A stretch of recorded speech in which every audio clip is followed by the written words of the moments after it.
পারছি না তখন অন্যের সাথে শেয়ার করলে বিষয়টা হয়তো আমি ভালোভাবে বুঝতে পারবো। কারণ জ্ঞান সবসময় শেয়ার করতে হয়, জ্ঞানের আদান প্রদান করতে হয়। আপনাদের জ্ঞানটা, আপনাদের ধারণা, আপনাদের মন্তব্যটা ইম্পর্টেন্ট। ইরান আর ইসরায়েলের যুদ্ধটা আমার কাছে খুব, দেখলাম আজকে গোলাম কবির, জুয়েল সাহেব, আরও কারা কারা এসে গেছেন। তো আজকের বিষয়বস্তুটা আন্তর্জাতিক এবং যুদ্ধের। শফি ভুইয়া, মোহাম্মদ শরীফ ভুইয়া। তো ইরান ইসরায়েলের যুদ্ধ এইটা শুক্রবার থেকে শুরু হয়েছে, মাঝে মধ্যেই হয়, শুক্রবার থেকে শুরু হয়েছে। এখন এই শুক্রবার না, আমি এইটাকে ধরে আনেছি ইরানের যে প্রেসিডেন্ট মারা গেল না বিমান দুর্ঘটনায়, ওইটা নিয়ে কিন্তু কথা আছে যে এইটা ইসরায়েল ঘটাইছে মোসাদের, গোয়েন্দা সংস্থা মোসাদের মাধ্যমে। তাহলে সেটা তখন তো বিশ্বাস করি নাই, এবং আমি ভাবছি, অনেকে বলছে কিন্তু আমি চিন্তা করি নাই এত, না এটা দুর্ঘটনা। কিন্তু এখন শুক্রবারে যেটা ঘটলো, এরপর আমি ওইটাও এর ভিতরে নিয়ে আসবো যে ওইটাও ইসরায়েল করছে। দেখেন, একটা দেশের, আজকে আমি কথা বেশিক্ষণ বলবো না, একটা প্রশ্ন সবার কাছে, আপনারাও মন্তব্য করবেন প্লিজ, লিখবেন একটু, তাহলে আমি জানতে পারবো, বুঝতে পারবো আমি সঠিক জায়গায় আছি। আমি ভুল থাকতে পারি না, আমি ভুলের মধ্যে থাকি, ঘুরে থাকি সবসময়। সেটা হলো, একটা দেশের মধ্যে ঢুকে মনিরুল ইসলাম মিথুন, সবাই একটু লক্ষ্য করেন, আমাকে একটু সহযোগিতা করেন আমার এই কথা বলার মধ্যে, যে একটা দেশ ইরান, সেটার ভিতরে সেনাপ্রধান, বিমান বাহিনীর প্রধান, 7-8 জন কর্মকর্তা এবং কয়েকজন পরমাণু বিজ্ঞানী মাইরা ফেললো। কে আসলো, কারা আসলো, কোত্থেকে আসলো, কি করলো? এটা একটা তাজ্জব ব্যাপার মনে হয় না আপনাদের কাছে? আমার কাছে কেন মনে হচ্ছে? তাহলে কি আমি ভুল করছি? একটা দেশের মধ্যে ঢুইকা, বা কে ঢুকলো, আদৌ কি কেউ ঢুকছে, বা অনেক আগে থেকেই ঢুকছে? সাইফুল ইসলাম তুষার, এনাম, অনেকে আসছেন। তা আমার কথাটা একটু শুনেন। আজকে আমি অনুরোধ করছি, বিনয় করছি, যে একটা দেশের ভিতরে কে ঢুকছে তাই জানি না, কারা ঢুকছে তাও জানি না, কেউ জানে না, অথচ সে দেশের সেনাপ্রধান খুন হয়ে গেল, মাইরা ফেলাইলো, বিমান বাহিনী প্রধান মাইরা ফেলাইলো, সামরিক কর্মকর্তা 7-8 জন মাইরা ফেললো, এমনকি পরমাণু বিজ্ঞানী কয়েকজনকে মাইরা ফেললো। এরপর শনিবারে কিছু মিসাইল শুনছি, আমি দেখছি, কিন্তু আমার কাছে এখন বিশ্বাস হয় না।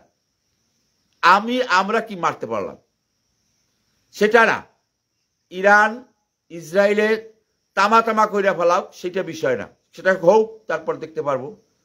কিন্তু শুক্রবার একটা দেশের ভিতরে ঢুকে, তাহলে বিজ্ঞান, রাজনীতি এবং পরিকল্পনা আজকে কোথায় চলে গেছে? এইটা তো মিথ্যা না যে ইরানের সেনাপ্রধান, বিমান বাহিনীর প্রধান, পরমাণু বিজ্ঞানী, শীর্ষ সামরিক কর্মকর্তা সব নাই। এর আগের ঘটনা কিন্তু ছিল ইরানের রাষ্ট্রপতি বা প্রেসিডেন্ট বিমান দুর্ঘটনায় মারা গেছে। সেইটা তখন কিন্তু প্রশ্ন ছিল যে বিমান দুর্ঘটনা না, এটা মোসাদের বা ইসরায়েলের গোয়েন্দা সংস্থা এবং ইসরায়েলের মাধ্যমে হয়েছে। তখন সেটা তর্ক বিতর্কের মধ্যে ছিল। কিন্তু এখন শুক্রবারে যে ঘটনাটা ঘটে গেল ইরানের মধ্যে, এরপর কি আপনার চিন্তা এবং ভাবনার জায়গাটার পরিবর্তন হতে পারে না? আমার হতে পারে না? যে আপনারা একবার ভাবুন যে পৃথিবীতে এখন রাজনীতি, বিজ্ঞান, পরমাণু ক্ষেপণাস্ত্র, এটা কোন পর্যায়ে চলে গেছে, এবং পরিকল্পনা, চিন্তার পরিকল্পনা, ধারণার পরিকল্পনা। এখানে আবেগের কোনো জায়গা নেই, এখানে আবেগের কোনো জায়গা নাই, বিজ্ঞানের জায়গা আছে। কেউ আসলো না ইরানে, কেউ ঢুকলো না, না আসলো যুদ্ধ জাহাজ, না আসলো নৌবাহিনী, না আসলো বিমান বাহিনী, কি হইল, কি ঘটনা ঘটলো, না আসলো পদাতিক বাহিনী, সেনাপ্রধান নাই। কয়টা যুদ্ধে সেনাপ্রধান মারা যায় গিয়েছে অতীতের ইতিহাস?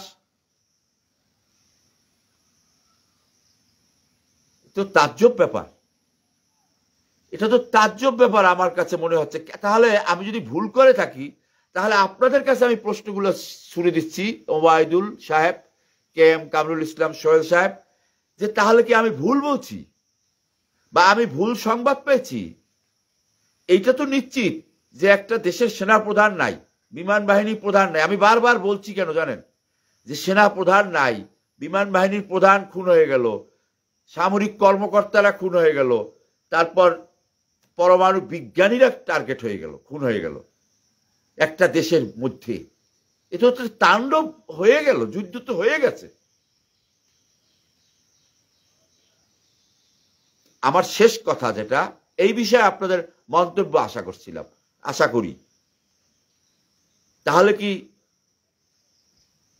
ইরাক শেষ ধ্বংস, লিবিয়া ধ্বংস, সিরিয়া রিসেন্ট ধ্বংস, তাই না? এখন এরপর কারা? এরপর কি মিশর, না এরপর সৌদি আরব, না এরপর কাতার? অর্থাৎ মুসলিম ওয়ার্ল্ড, এখন আর মিডল ইস্ট বা মধ্যপ্রাচ্য বলতে কিছু নাই, মুসলিম, হোল মুসলিম ওয়ার্ল্ড। তাহলে বাংলাদেশও পড়ে, তাহলে তো বাংলাদেশে পড়ে, পাকিস্তান, সবাই পড়ে। এখন এইখানে কি ভূমিকাটা রাখা উচিত? খালি গাজা গাজা গাজা, ফিলিস্তিন গাজা ফিলিস্তিন, আম পারলে হবে সরোয়ার্দী উদ্যানে? সরোয়ার্দী উদ্যানে গাজা ফিলিস্তিনের প্রতিবাদ করে কয়টা আম পাইরা খাইলে হয়? গাজায় যেতে চায়, ফিলিস্তিন যেতে চায়, যুদ্ধ করতে যাইতে চায়, ওইখানেও কিন্তু নেতাহুর সাথে একজন ইরানি গাদ্দার আছে। সেটা বড় কথা না, গাদ্দার থাকবে, যুগে যুগে গাদ্দার।